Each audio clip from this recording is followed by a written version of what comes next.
अखाड़ा में आपका एक बार फिर स्वागत है। संदेश खाली के सच पर सियासी संग्राम चल रहा है और इस पर हमारी लगातार नजर बनी हुई है।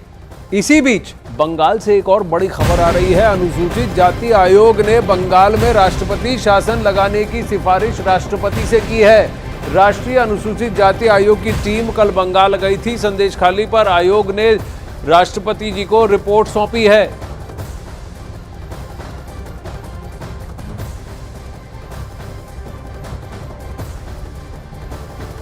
मैडम को जो रिपोर्ट दिया है उस पर ये चीज़ लिखा है कि मैडम अभी आराम से जो कानून में है आराम से आप राष्ट्रपति शासन के लिए सुपारिश कर सकता है, क्योंकि बंगाल का हालत अभी इतना खराब है।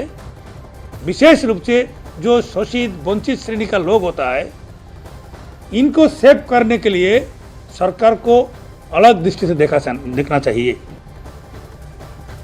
आशिका इस वक्त हमारे साथ लाइव जुड़ी है। आशिका, कल मेरी अंजू बालाजी से भी बात हुई थी, जहां उन्होंने ये साफ कहा था कि जिस तरह की वहां हालत है उसके बाद वो राष्ट्रपति जी से मिलेंगे और बंगाल में राष्ट्रपति शासन लागू करने की मांग करेंगे।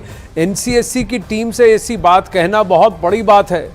उन्होंने कहा कि वो पहले भी सांसद रह चुकी हैं, लेकिन एक महिला होकर वहां पर जिस तरीके की बातें उन्होंने देखी, उन्होंने कहा 12-13 महिलाओं से उन्होंने बात की है और जो उन्होंने सुना वो उनके हृदय को चीर गया।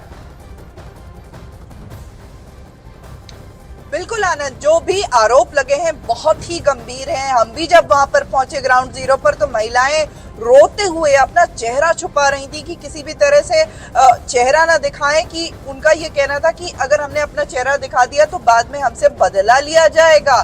तो डर के साए में वो महिलाएं हैं वहां पर। अभी फिलहाल आज भी जो भाजपा की फैक्ट फाइंडिंग टीम थी उसको जाने नहीं दिया गया, लेकिन ये जो राष्ट्रपति शासन की जो बात हो रही है, ये रिकमेंडेशन, ये बहुत बड़ी बात है। अपने आप में लंबे समय से हिंसा की घटनाएं पश्चिम बंगाल में पहले भी होती रही हैं, लेकिन अब जो घटना सामने आई है, महिलाओं ने गंभीर आरोप लगाए, ना सिर्फ जमीन दखल को लेकर के आनंद, बल्कि यौन शोषण का आरोप लगाया है। और साफ साफ कैमरे पर सामने आकर के महिलाओं ने ये गंभीर आरोप लगाए। हालांकि इस मामले में एक व्यक्ति को गिरफ्तार जरूर किया गया है, लेकिन प्रमुख आरोपी शेख शाहजहां, उसका तो कहीं ना कहीं साथ देती हुई ये सरकार नजर आ रही है। कल ममता बनर्जी ने भी विधानसभा में ये कहा कि शेख शाहजहां को टारगेट कर ईडी की टीम वहां पर पहुंची थी और उसके बाद ये आदिवासी महिलाओं को भड़काने का काम कर रही है भाजपा और आरएसएस।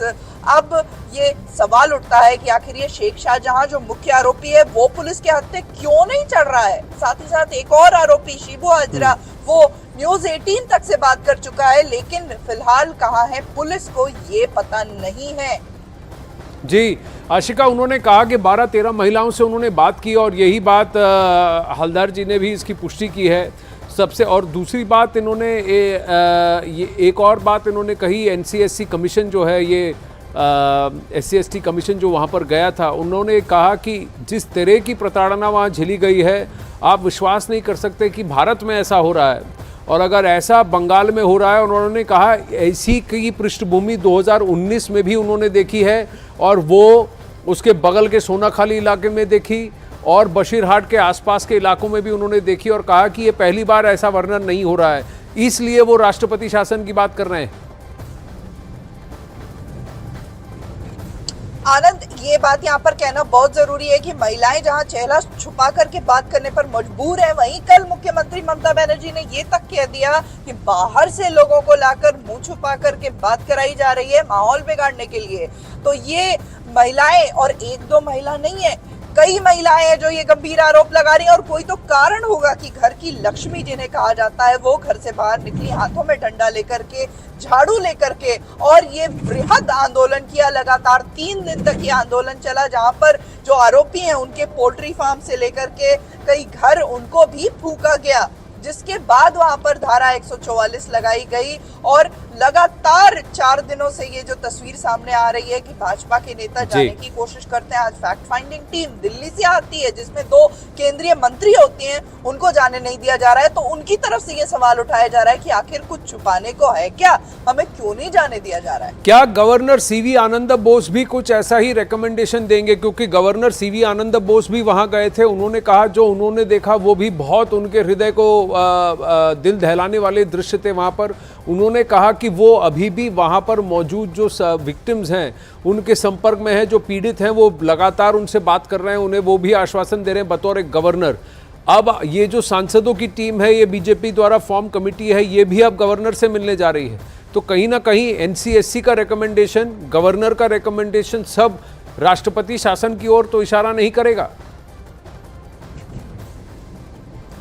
देखिए आनंद, फिलहाल जो परिस्थिति है उसी की तरफ इशारा जरूर कर रही है, क्योंकि ये रिकमेंडेशन, एक SC/ST कमीशन आता है, संदेश खाली जाता है, महिलाओं से बात करता है, उसके बाद अगर ये रिकमेंडेशन देता है तो ये कोई छोटी बात नहीं है, अपने आप में बहुत बड़ी बात है। राज्यपाल CV आनंद बोस वो खुद अपने केरल दौरे में कटौती करके पहुंचे थे और उस समय जो तस्वीरें थी आनंद, महिलाएं उनके पैर पर गिर रही थी, रो रही थी उनके सामने, जिसके बाद उन्होंने राखी बंधवाई उन महिलाओं से और कहा कि मैं आपकी रक्षा करूंगा। उसके बाद सीधे संदेश खाली से दिल्ली रवाना हुए, वहां पर कई बैठकों का दौर हुआ और वापस लौटे तो दिशा निर्देश दिए हैं राज्य सरकार को। अब देखना यह है कि क्या उनके दिशा निर्देश पर कोई कार्रवाई होती है, क्योंकि प्रमुख आरोपी जो है वो तो कहीं नजर ही नहीं आ रहा। पुलिस के हत्थे ईडी पर हमला करने का भी मास्टरमाइंड है। इस बात में आशिका कितनी सत्यता है कि जिन्होंने कंप्लेंट्स दी, जिन्होंने कंप्लेंट्स लिखी, उन्हीं पर पुलिस उनको प्रताड़ित कर रही है। इस पर आएंगे, लेकिन संदेश खाली से जुड़ी एक और बड़ी खबर इस वक्त अखाड़ा में आ रही है। संदेश खाली की सियासत में कांग्रेस भी अब कूद गई है। कांग्रेस नेता अधीर रंजन चौधरी भी संदेश खाली के लिए रवाना हो गए हैं। अधीर रंजन चौधरी को भी पुलिस रोक सकती है रास्ते में। ये वो दृश्य है जहां कांग्रेस के नेता अधीर रंजन चौधरी संदेश खाली की तरफ जाते हुए दिख रहे हैं। यहां पर तो ये रेलवे स्टेशन पर है, यहां से क्या वो रास्ते से जाएंगे वो देखने वाली बात होगी। लेकिन अभी संदेश खाली की तरफ अब अधीर रंजन चौधरी भी जाएंगे। बीजेपी के सांसदों को तो रोक दिया गया, 6 मेंबर की कमेटी को भी रोक दिया गया। क्या कांग्रेस को वहां जाने दिया जाएगा?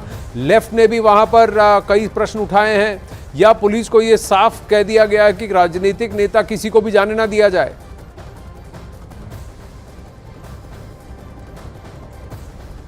आनंद, देखिए अधीर रंजन चौधरी भी निकले हैं, अभी से थोड़ी देर पहले उनका काफिला गुजरा है यहाँ से और कुछ ही देर में वो पहुंच जाएंगे और उसी बैरिकेड के सामने जहां पर कल शुभेंदु अधिकारी को रोका गया, आज बीजेपी की इस फैक्ट फाइंडिंग टीम को रोका गया और संभव है कि अब अधीर रंजन चौधरी को भी वहीं पर रोक दिया जाए, आगे न बढ़ने दिया जाए। और साथ ही साथ बात करें अगर इस दौरान, इस एक हफ्ते के दौरान कई ऐसी घटनाएं हुई हैं, कांग्रेस का प्रतिनिधिमंडल आया है, लेफ्ट का प्रतिनिधिमंडल आया है, लेकिन किसी को भी जाने नहीं दिया गया है। सुकांत मजुमदार, उनकी तो तबीयत भी बिगड़ गई धक्का मुक्की के दौरान। आज भी तस्वीरें वही रही हैं जब बीजेपी की फैक्ट फाइंडिंग टीम, 2 केंद्रीय मंत्रियां आगे थी और वो लगातार पुलिस के साथ ये कह रही थी कि सिर्फ हम दोनों को जाने दिया जाए, लेकिन उन्हें भी जाने नहीं दिया गया। पुलिस के साथ धक्का मुक्की की तस्वीर आज सामने आई है।